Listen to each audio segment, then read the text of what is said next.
Donc l'occasion nous a été donnée aujourd'hui de rencontrer le préfet pour déposer le cahier revendicatif sur les particularités, les problèmes qui touchent particulièrement notre île, à savoir le manque d'effectifs qui est avéré, qui ne permet pas forcément aux collègues des trois versants de la fonction publique de pouvoir exécuter leur mission dans un cadre particulier, sachant que ici nous avons des particularités au regard du taux d'électrisme et d'électronisme qui est important. Pour nous, l'accueil public est important, il faut renforcer les moyens pour servir le public d'une façon digne. Nos concitoyens le méritent amplement. Nous avons soulevé également la grosse problématique que rencontrent nos collègues de l'hospitalière.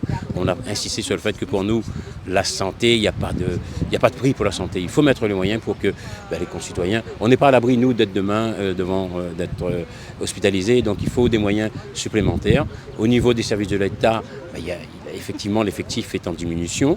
Il y a un manque de reconnaissance professionnelle de nos collègues. Ça passe par des promotions, ça passe par des possibilités de mobilité qui aujourd'hui sont vraiment fermées. On a fait remonter le fait que lorsque nous, dans la fonction publique, d'État notamment, où on passe un concours, on est obligé de s'expatrier, notre famille reste à La Réunion. Ça se connaît au niveau de l'éducation nationale, mais dans d'autres services de l'État.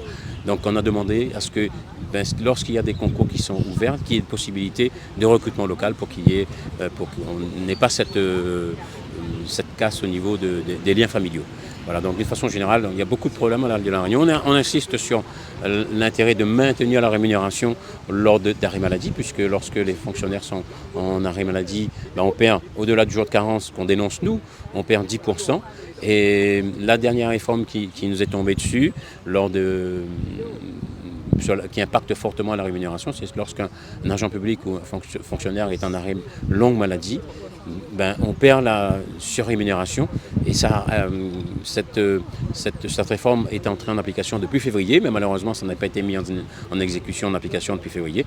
Aujourd'hui, au mois d'octobre, on est sur ce qu'on appelle des trop perçus qui s'élèvent à des montants exorbitants et qui impactent forcément l'aspect financier des familles.